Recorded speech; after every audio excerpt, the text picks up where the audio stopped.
Baru-baru ini publik dihebohkan dengan dugaan perselingkuhan antara mantan Gubernur Jawa Barat, Ridwan Kamil, dan seorang perempuan bernama Lisa Mariana.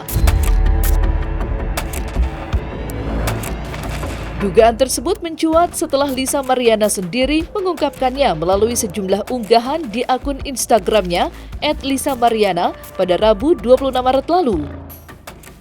Kabar ini langsung memicu berbagai tanggapan dari publik dan tokoh masyarakat. Salah satunya datang dari Tengku Zanzabela yang menyampaikan pandangannya melalui sebuah video di akun Instagramnya. Dalam video tersebut, Zanzabela menyoroti reaksi publik terhadap isu ini, khususnya terhadap Lisa Mariana.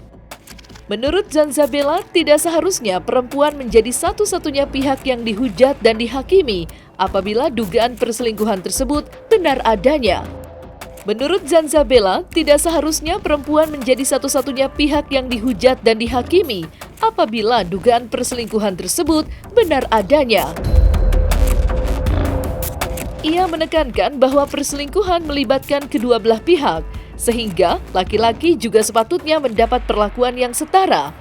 Lebih lanjut, untuk mengungkap kebenaran atas dugaan ini, Zanzabela mengusulkan agar Ridwan Kamil dan Lisa Mariana melakukan tes DNA terkait anak yang selama ini diduga merupakan hasil dari hubungan gelap mereka.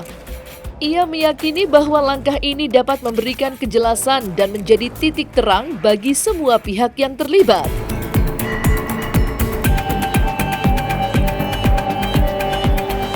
Bapak Ridwan Kamil telah klarifikasi tentang Mbak Lisa. Mereka memang pernah bertemu satu kali di 4 tahun yang lalu untuk mengurus masalah kuliah. Tapi kemudian ada bahasa tentang motif ekonomi yang didaur ulang. Jadi menurut saya ini pernah terjadi transaksi negosiasi mengenai ekonomi, bukan mengenai beasiswa kuliah. Karena mengingat Mbak ini adalah seorang model majalah dewasa yang tidak mungkin mengharapkan beasiswa bantuan dari negara begitu. Mungkin sewaktu Bapak Ridwan Kamil ini menjadi gubernur di Jawa Barat. Nah, saran saya Pak, Bapak harus tes DNA karena si Mbak Lisa ini mengaku seolah-olah memiliki darah daging dari Bapak, begitu. Mungkin motif ekonomi yang didaur ulang tadi tidak terjadi daur ulang, jadi Bapak harus membersihkan nama Bapak dan tes DNA lah Bapak. Terima kasih Bapak Ridwan Kamil. Kami tidak mau memojokkan wanitanya saja, namun Bapak harus bertanggung jawab kalau memang statement Bapak itu benar, begitu Pak. Dan kalau yang dari saya lihat pun chatting-chattingannya itu memang Bapak terlihat tidak suka dengan Mbak ini. Mungkin ya sebatas antara memberikan beasiswa kuliah saja, tapi mungkin Mbaknya mengharapkan yang lain Pak. Mungkin tidak hanya beasiswa tapi menginginkan Bapak menjadi pendamping hidupnya, begitu mungkin.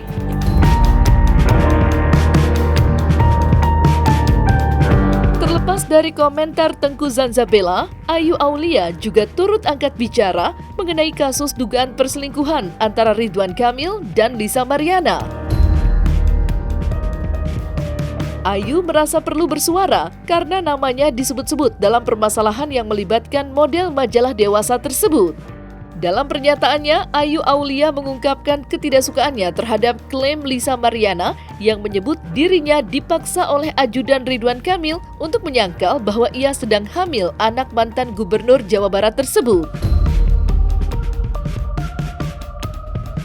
Ayu menegaskan bahwa dirinya ikut dalam rombongan ajudan Ridwan Kamil saat mendatangi rumah Lisa Mariana.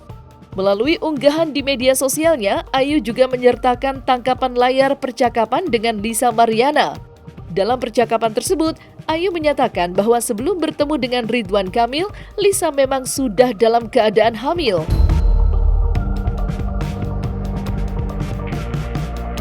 Ia merasa kesal karena Lisa kembali mengungkit masalah ini, meskipun sebelumnya sudah ada kesepakatan yang disaksikan oleh dirinya. Ayu juga menambahkan bahwa seharusnya Lisa berterima kasih kepada Ridwan Kamil karena saat itu ia masih bersedia memberikan bantuan. Aku itu kan dia ada, sebenarnya aku tidak mau ikut campur dan bukan ranah bicaranya aku di permasalahan ini ya. Berdasarkan kata-kata ada 4 orang mengintimidasi dan mengepus dan lain-lain dan sebagainya, itu kan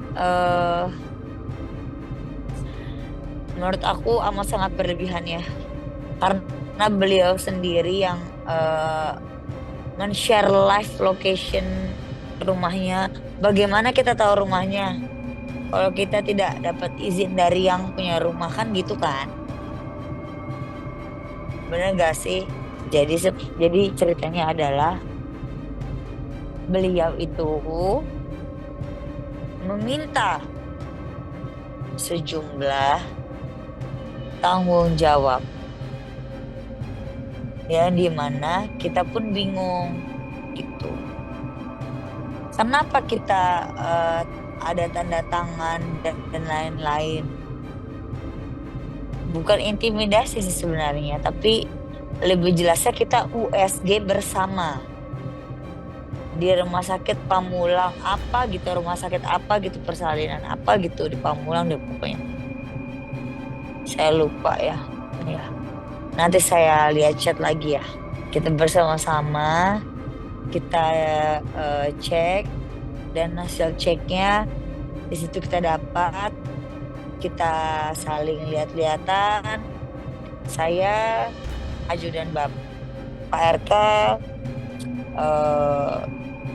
kebetulan adalah saudara Pak RK sendiri dan juga Pak Supir.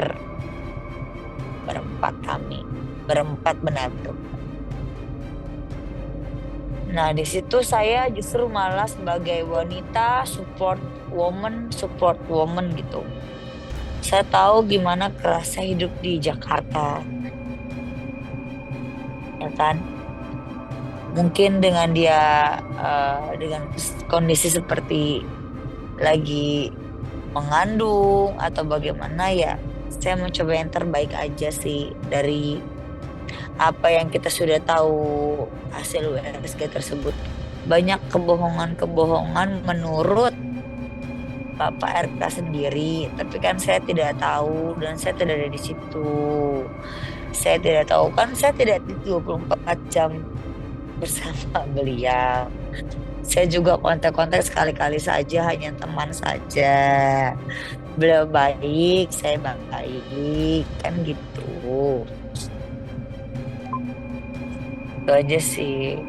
Jadi ketika kita udah tahu USG-nya apa, barulah kami di situ berinisiatif bahwasannya seperti kita harus hitam di atas putih, tanda tangan dan lain-lain seperti itu.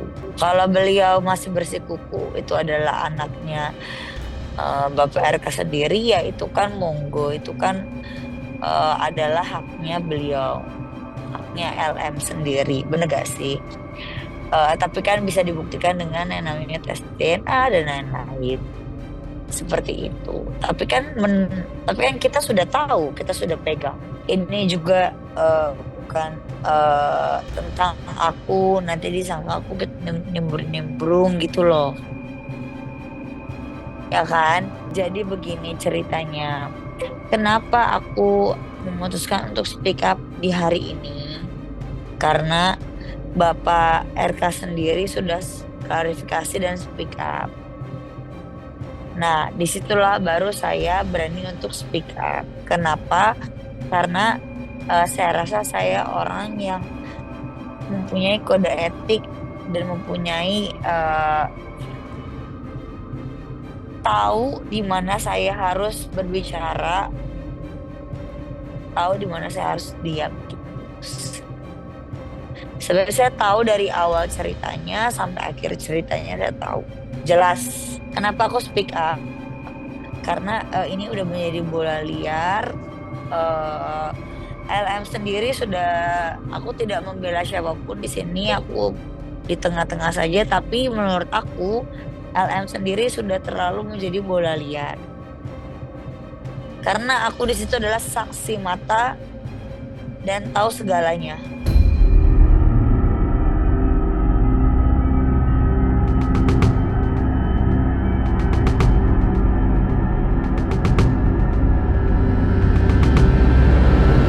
Nah, selesai sudah Cumi Lovers. Jangan lupa untuk like, subscribe, dan juga share channel YouTube Cumi Cumi.